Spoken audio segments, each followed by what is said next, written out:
Hey everybody, we're in Kansas City. Had a few too many drinks last night, but as you guys know, the grind doesn't stop. But before we talk about Phillies Royals, we're gonna talk about the Eagles offseason. It's obviously been a while since I've talked about the Birds, so I'm excited to get back to it. Um, Sa- Saquon Barkley, he he's been coming along. He's been understanding what Kellen Moore wants from him, and um, that's good to see. I feel like he can be a bell cow for this Eagles backfield, and I feel I feel like he's gonna be the um he's gonna be the X factor for the Eagles offense with what he can do, not only running the ball but catching the ball out of backfield. He he's not the best blocker, but he's definitely serviceable in that role. So that should be um it should all be fun to watch on the Saquon Barkley front, and especially with him coming home with him growing up in PA, there should be a lot of motivation since since his previous team, the New York Giants, unceremoniously cut him. Now, with with that being said, the Eagles also traded for Jahan Dotson yesterday. I feel like he can be a great slot receiver.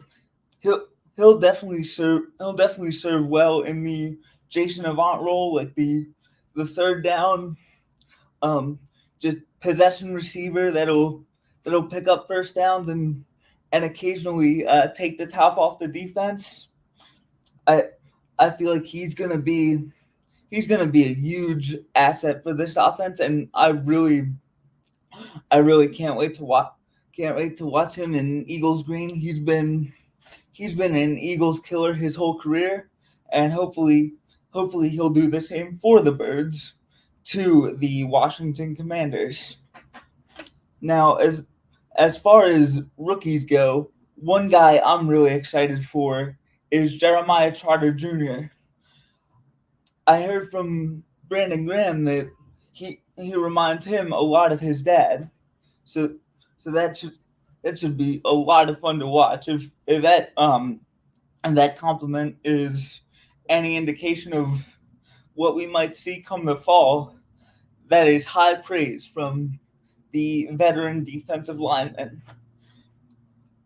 As as far as um as far as our secondary, I feel like Darius Slay and James Bradbury have a lot of good knowledge to pass on to Quinion Mitchell and Cooper DeJean. I feel like Mitchell can be a future shutdown corner, all pro.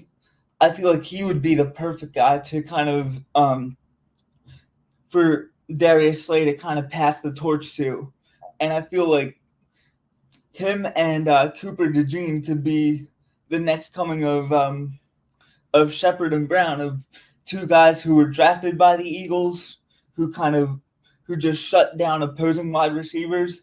That would be very fun to watch. Or if the Eagles don't um, believe that DeJean can play outside cornerback, he can always be a nickel. He can be safety, and as we know, Vic Fangio loves his versatile defensive backs. It it should be exciting with how Vic Fangio decides to use him, because, as we know, he loves his versatile DBs. Now, one guy that has been wrecking shop in training camp is defensive tackle Jalen Carter. He's um he's coming off a big rookie season. I, I believe he had like something like 8.5 sacks. He was absolutely tremendous. Um, so it's exciting to see what kind of leaps he can take in year two, and I personally cannot wait to watch him terrorize quarterbacks. Now, one one guy that could have an underrated season is his Georgia Bulldog teammate Jordan Davis. I we've heard from Clint Hurt, the defensive line coach, that he's dropped a considerable amount of weight, which will help him in terms of rushing the passer, stopping the run, and of course staying on the field. We've all heard the old saying, his best ability is availability.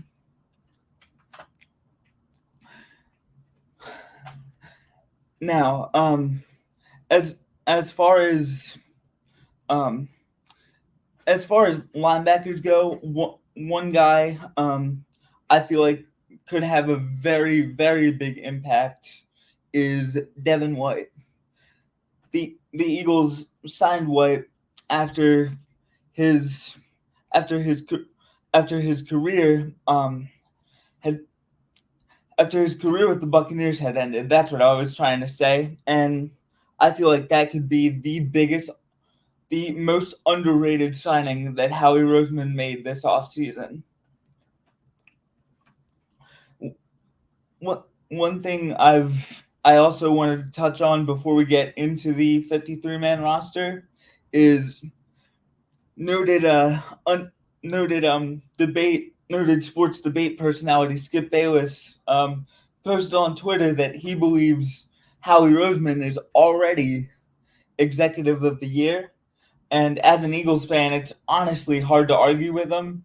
That guy's been one of the top executives for the past like 5 years. So him having another executive of the year nod would not be surprising to me at all. So with that being said, let's get into it. As far as the Eagles quarterbacks go, I feel like it should go Hurts, McKee, Pickett. However, I do feel like the Eagles value McKee's speed, or the Eagles value Pickett's speed, and they might not want to change the offense for their second string quarterback. So we'll see how that shakes out. However, and at running back, I feel like the Eagles will go Barkley, Gainwell, and Shipley. We'll have to see how the RB2 battle shakes out. But one thing I will say about Shipley is he really runs hard, and you saw that in the preseason.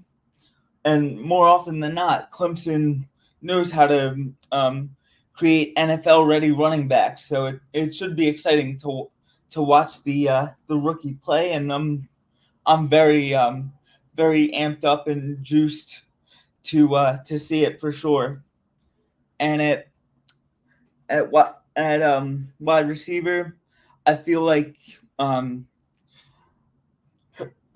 Brown and Smith. Those are the obvious 1 and 2, and then Jahan Dotson will be your slot guy, and then you can probably have Aeneas Smith.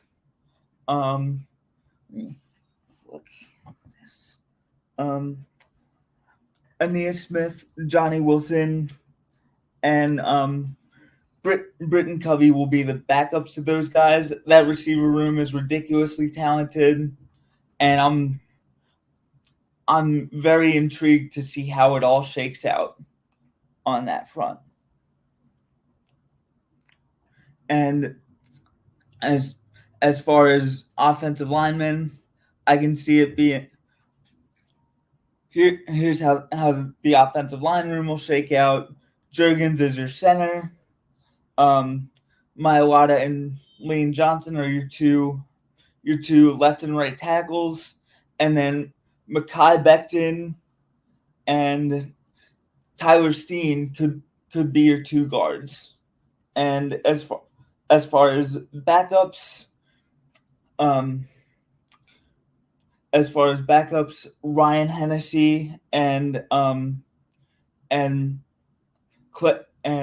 Clay Keegan will be your two backup offensive linemen.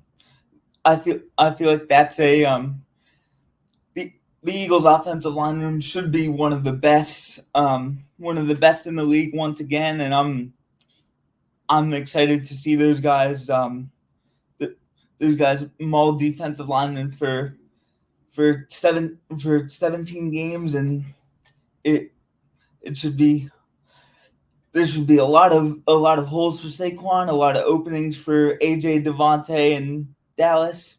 So it should be a very just a very it's a good problem to have. You have a bunch of talent in the offensive line room, and I'm very I'm just super intrigued by what they have to offer. And as far as defensive linemen, Bryce Huff and Josh Sweat will be your two defensive ends. Carter and Davis will be your two D tackles, and then they'll have Milton Williams, Tui Pelutu, and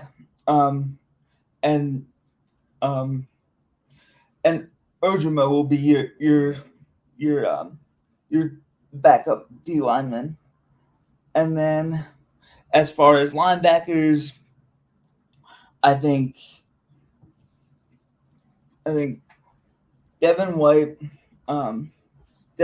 Trot Jr., and Nakobe Dean will be your starters, and Zach Bond and